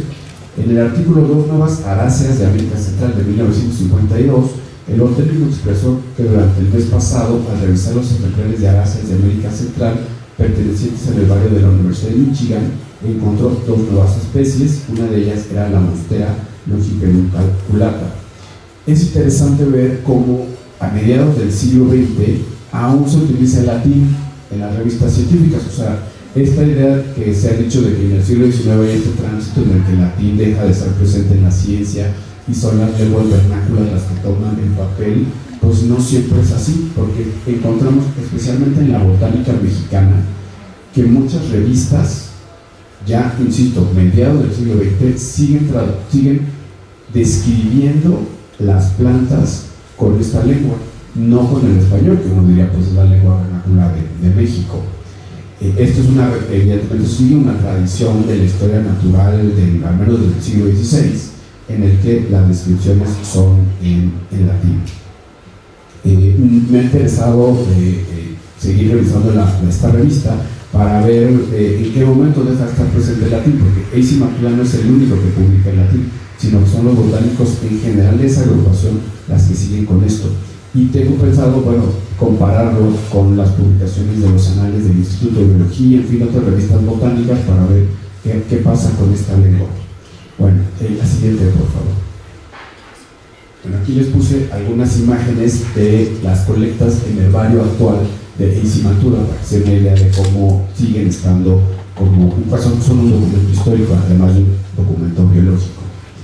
En el artículo Nuevas Dioscorias de México de 1953, hice Matuda, al hablar de la dioscoria chiapanensis, la cual había encontrado como un matorral claro en Unión Juárez, en la falda sur del volcán de Tacana, esto ya está en el límite con Guatemala, en una altitud de 1400 metros, y que esta planta, y que en el herbario personal de Matuda tenía el número 2781, y él llama el Matuda Herbarium, pues colección personal, pero que también recolectaba otros ejemplares para los acervos mexicanos, y particularmente que dice, bueno, es un isotipo del herbario de Chicago del Museo de Historia Natural. Entonces va mandando ejemplares de las mismas especies a distintos museos con los que tiene relación. Por ejemplo, también la colectó en Guatemala, cerca del río Mopa, en el departamento de San Marcos, y que en la colección personal de Paul Stanley, que era un botánico estadounidense muy famoso, era el 68.786. O sea, vemos también la disparidad entre Matuda, que lleva 2.781 plantas, pero Stanley lleva 68.000. Claro, las capacidades de Stanley de recursos y conexiones en el mundo pues es mayor. También la logró colectar en la finca Pirineos, en el departamento de Quetzaltenango, en una altitud de 1.350 metros. Este ejemplar Matuda de número 2781 se había identificado anteriormente como una Dioscorea Siphocarpa, pero bueno, él dice que es distinto porque tiene diferente número de estambres, compara su ejemplar de la colección personal con las de Stanley y dice, no, bueno, yo creo que es la Dioscorea Macrostachya, con las cuales pues tiene esas diferencias, ¿no? No tiene flores femeninas, no tiene fruto, y entonces dice, bueno, pues no es posible precisar la posición taxonómica de esta especie, pero le dice que es la Dioscorea chiapanensis. Otro ejemplo es el artículo Dos Nuevos Anturium de Chiapas de 1955, la siguiente por favor, en el que va diciendo dónde colecta este género, cuáles son las diferencias con los especímenes que existen en Estados Unidos. Incluso él dice, bueno, también fui al Herbario Nacional del Instituto de Biología y vi estas cuestiones. Es interesante porque muchos de estos ejemplares, no necesariamente los de Matuda, pero sí los de esta época, hoy forman parte de las exhibiciones que existen en el pabellón de la biodiversidad de la UNAM. Ustedes pueden ir de acceso gratuito, y ahí hay muchos de estos animales y plantas colectados en la primera mitad del siglo XX que están ahora una cuestión de divulgación. Y dice, por ejemplo, ¿no? Para hablar de este Anturium, el presente ejemplar ha sido colectado por Mr. Thomas McDougall en el jardín del profesor José W. Lezama, que pertenecía al Centro Coordinador Indigenista de la ciudad de San Cristóbal de las Casas. Es interesante porque vemos también a estas otras personas que están haciendo botánica y que son los amateurs, que son personas que no son biólogos como tal. Dice, el profesor Lezama es un amante de las plantas de ornato. Fue quien primero encontró este bonito Anturium en el bosque húmedo de Mochil, al noroeste de San Cristóbal de las Casas, y después colecta las plantas silvestres, las lleva a su casa, las reproduce y luego las intercambia. Y esto pareciera que es el siglo XVIII, pero no, pues sigue siendo el siglo XX, muy entrado el siglo XX. La siguiente, por favor. Les voy a hablar ya por último de los aspectos de la utilidad de las plantas. Cito el ejemplo de 3 plantas igual poco conocidas de la flora mexicana de 1949, donde señala que la especie Dracontium soconuscum guardaba semejanza con Amorphalium de Japón y China, porque su tubérculo producía el pegamento llamado en estos países asiáticos manam, y aunque México no se explotaba en ese sentido comercial, pues aquí había un rubro para los grupos indígenas que pudieran empezar a generar un pegamento, hoy diríamos artesanal, orgánico y demás, para su supervivencia. Otro ejemplo que tal vez conocen es el género Datura. Ahí ven una imagen, en la Ciudad de México hay muchísima gente que cultiva la datura y se da incluso silvestre, pero popularmente es el toloache, ¿no? Usado desde hace muchos años en las culturas prehispánicas y también novohispana por su acción narcótica y bueno, la brujería, la magia y demás. y que lo vemos así en la calle y que luego no se han visto, pero hay gente que la colecta y probablemente me está colectando porque me va a dar tolocha. La Carlodomica, otro ejemplo es la Carlodomica chiapensis, cuya inflorescencia tierna es comestible, su sabor es amargo, pero se atenúa hirviéndolo otras veces. Sigue siendo una práctica común todavía en la mitad del siglo XX que los botánicos prueben las plantas, que sancionan el uso popular en su cuerpo para dar a conocer esto, que es lo que hacían en el siglo XVIII, pero no les hace eso. Y dice, y esta planta es amarga, y esta planta sabe mal, sabe bueno, pues lo siguen haciendo. O sea, las prácticas botánicas trascienden los siglos, las revistas, los paradigmas, que parece ya la evolución y cambia todas las prácticas, y no, la gente sigue haciendo mucho de la historia natural. En 1958, ya para ir cerrando, el estudio de las dioscorias mexicanas, en particular que habla de la dioscoria spiculiflora, es un trabajo que él publicó en coautoría con el botánico estadounidense Tom Cox y los mexicanos Antonio Hernández Corzo y José González Durán. Todos ellos en este artículo señalan que con excepción de las especies comestibles Dioscoria alata, Dioscoria esculenta y Dioscoria pulvífera, pues solo la Dioscoria tocoro contenía una sapogenina llamada diosgenina. O sea, ya están haciendo aquí análisis químico de las plantas, ya trascendieron la descripción anatómica, y citan a Merkel, que es un químico estadounidense que encontró la manera de sintetizar la hormona sexual, o sea, la testosterona, la siguiente por favor, usando como material básico a la diosgenina. Aquí a lo mejor ustedes, si saben algo de la historia de los anticonceptivos y de la historia de las hormonas femeninas y masculinas sintéticas, conocerán este tubérculo mexicano, y esa es la descripción química, ¿no? de la fórmula química. En fechas posteriores fue aislada la misma sapogerina de las daturas mexicana, composita y florimunda. La siguiente, por favor. Se ve mala imagen, pero desde 1952 una exploración más o menos continua había hecho Matuda con el propósito de colectar la mayor cantidad de especies de dioscorias para su identificación, análisis y selección de plantas con caracteres apropiados para establecer un nuevo cultivo comercial, pero ya en términos industriales.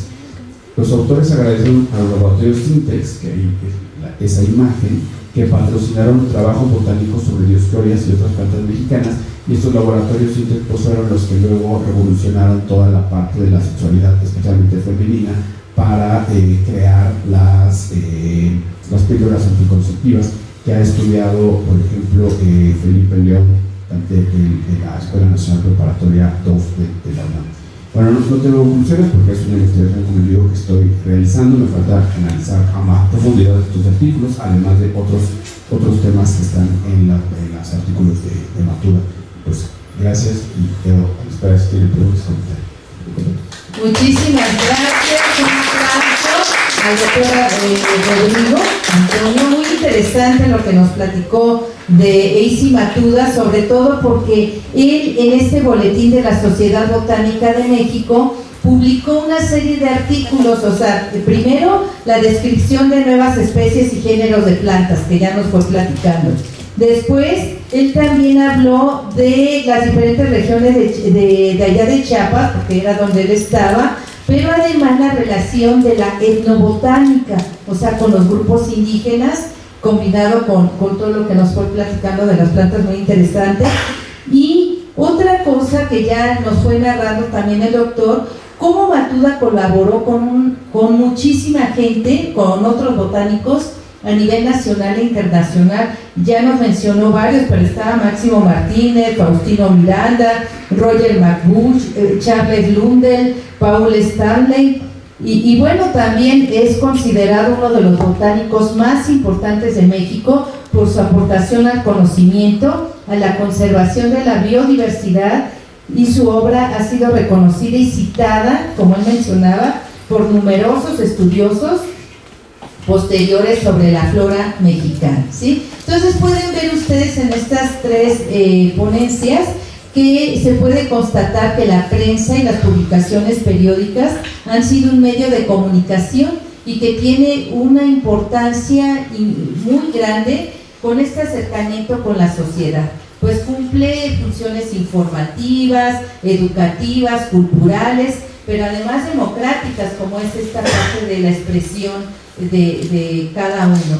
Y además, bueno, hemos ido viendo con esta sobre todo, cómo la prensa y los boletines y las publicaciones son instrumento de progreso, de razón y de libertad.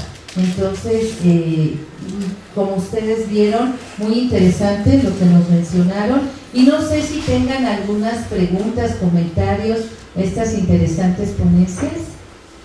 ¿Alguien que quiera comentario, una pregunta por ahí? Yo quisiera comentar. Bueno, Adelante. Hola, buen día. Pues muy interesante toda esta reflexión y esa vista que nos dieron desde sus diferentes investigaciones sobre las revistas. A mí me interesa mucho el periodo antes, bueno, del siglo XX, como decía la doctora Dalia, que casi no hay información de estas revistas, y esa clasificación que se intenta dar, porque antes de ser una revista académica, eran revistas culturales, eran revistas de difusión, eran muchas cosas que ahora no podemos, bueno, se intenta, ¿no?, hacer una clasificación, pero bueno, es muy, muy interesante todo lo que hicieron. Muchas gracias por todo. Gracias. Pues le damos la palabra al doctor Joaquín, creo que quería también, no sé si comentar o alguno de ustedes si quiere hacer alguna observación. Dalia, Rodrigo y aquí Lucy, quisiera agregar algo sobre la importancia del estudio de la prensa, ¿no? Y esa diferencia que hay entre el libro, porque sí, el libro también tiene conocimiento, tiene cultura y demás, pero es totalmente diferente a la prensa, porque la prensa ahí se discutía lo que estaba pasando día a día, ¿no? Al día. Entonces, quisiera que ampliaran un poquito más sobre la importancia de la prensa y las características de esa diferencia del impreso, el libro. Claro que sí. Bueno, en primer lugar, nada más entre paréntesis decir que tenemos ya resultados de las investigaciones de las revistas mexicanas del siglo XX que después podemos donar acá a la biblioteca de libros, para que pudieras consultar. La diferencia, bueno, por ejemplo, en el caso de las revistas eruditas, culturales o científicas, como expuse, en principio tienen un medio de circulación distinto hablando de las cuestiones muy prácticas, por el solo hecho de ser un medio más accesible económicamente. O sea, eso es la parte como más. Luego también que en el siglo XVIII particularmente contenían discusiones, es decir, no solo la información científica, los resultados de la investigación, las observaciones astronómicas, los consejos útiles, las cuestiones de las plantas, sino discusiones al respecto. Que si la clasificación del niño sí, que si no, y que si otra, y que se armaron estas discusiones, por ejemplo, en aquel momento, cosa que el libro, en relación con la información científica, pues quizá podía hacerse, pero las periódicas daban la ventaja de que pudiera tener una respuesta, y así sucedía, de hecho. Entonces, como fuente para la historia, en este caso de la ciencia, en ese sentido son muy interesantes, y también ver quiénes participaban en esas discusiones, qué posturas tenían y demás. Y nada más para no extenderme mucho, nos hemos dado cuenta ahora que estamos estudiando las del 20, que faltan historias de las disciplinas, historia del desarrollo de las disciplinas en México en el siglo XX, que tomen como fuentes las publicaciones periódicas, o sea, que ya podemos llamar revistas cómodamente en el 20, que se llaman 100 libros, ¿sí?, que la información que contienen evidentemente los libros de biología, de arqueología, de matemáticas, de todo, pero que también esta historia tome en cuenta en las publicaciones periódicas que se hicieron, a lo mejor no desde el principio de solo esa disciplina, porque a veces aglutinaban diversas disciplinas y algunas se fueron como independizando, pero esa es una de las diferencias de las que podríamos hablar. Muy bien, nada más no sé si pudiera aclarar una cosa, bueno, ya desde el ámbito de la bibliotecología, porque bueno, cuando hablamos de publicaciones periódicas, las publicaciones periódicas nos incluyen las publicaciones en serie y lo que sería la prensa o los diarios. Entonces, cada uno tiene características diferentes, pero sí es importante ver que lo más general son las publicaciones que hemos dicho periódicas, y estas van a incluir a otras dentro de ellas mismas, ¿sí? Entonces, nada más quería que quedara, porque a veces como que sí se menciona de manera indistinta publicación periódica y diario o prensa, que no sería lo mismo, sería una parte de la publicación periódica. En el caso de las revistas del siglo XX o las que vienen desde finales del siglo XIX, como decía Joaquín, las de corte científico o académico, en efecto están mostrando la vanguardia del conocimiento académico. Empiezan primero porque es más barato producir revistas que libros, porque también se va generando una dinámica en la que vivimos actualmente, que es la de generar conocimiento y la evaluación por pares. Es un proceso ya más del siglo XX en el que también existen las normas editoriales. Normalmente todas estas revistas pues, están sujetas al editor, al grupo de editores, y la financiación se va también institucionalizando en muchos casos. No solo ya es el gobierno el que podría estar publicando esto o las personas con su dinero, sino instituciones educativas, en la UNAM una de ellas, pero las universidades de los estados o instituciones científicas gubernamentales, las que también empiezan a patrocinar todas estas revistas.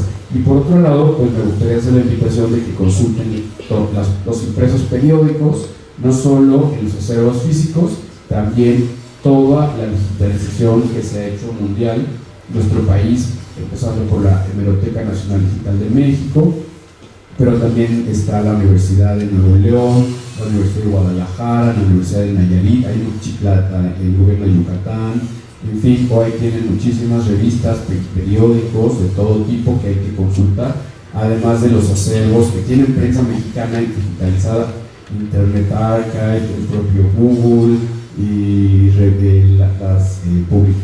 acervos europeos, estadounidenses, donde de acceso abierto pues podemos revisar los impresos periódicos y seguir con la investigación y explicación histórica.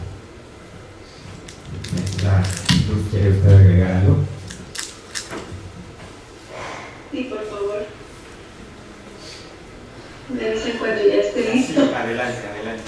De acuerdo, gracias. Pues yo creo que lo que quiero agregar es, en el caso de Guatemala, esto que se ha reconocido al caso del profesor Sebastián Arevalo como precursor del periodismo, pero que nos falta mucho por conocer esa parte de importante de su taller. Y sí, la diferencia que tuvo seguramente la producción de estos pocos ejemplares de la Gaceta, y sobre todo porque no los podemos ubicar, pero esto es como uno de los intereses de nuestra investigación, el recuperar toda la información que esta primera edición de la Gaceta de Guatemala produjo y contuvo. Y además también es interesante dato que también nos abondaba más la doctora Brenda sobre el papel que él tuvo como periodista. Eso sí es muy poco conocido, y entonces esa dinámica que él hizo ahora como impresor y como editor y como periodista en una tan temprana época en nuestro país.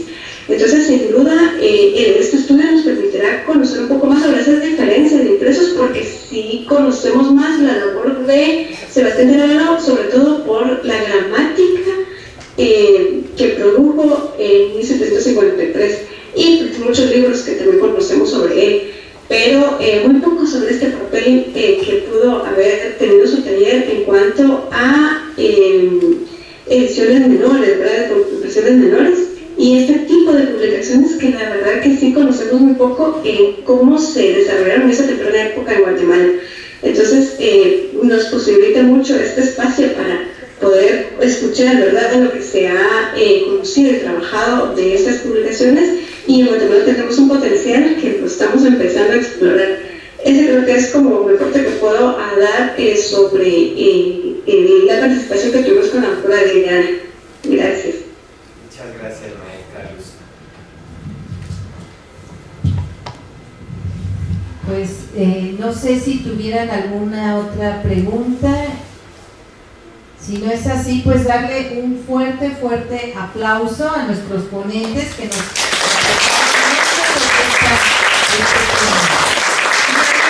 esperamos nuevamente aquí mismo a las 11 de la mañana, por favor. Vamos a continuar con el coloquio. Muchas gracias a todos ustedes. Gracias.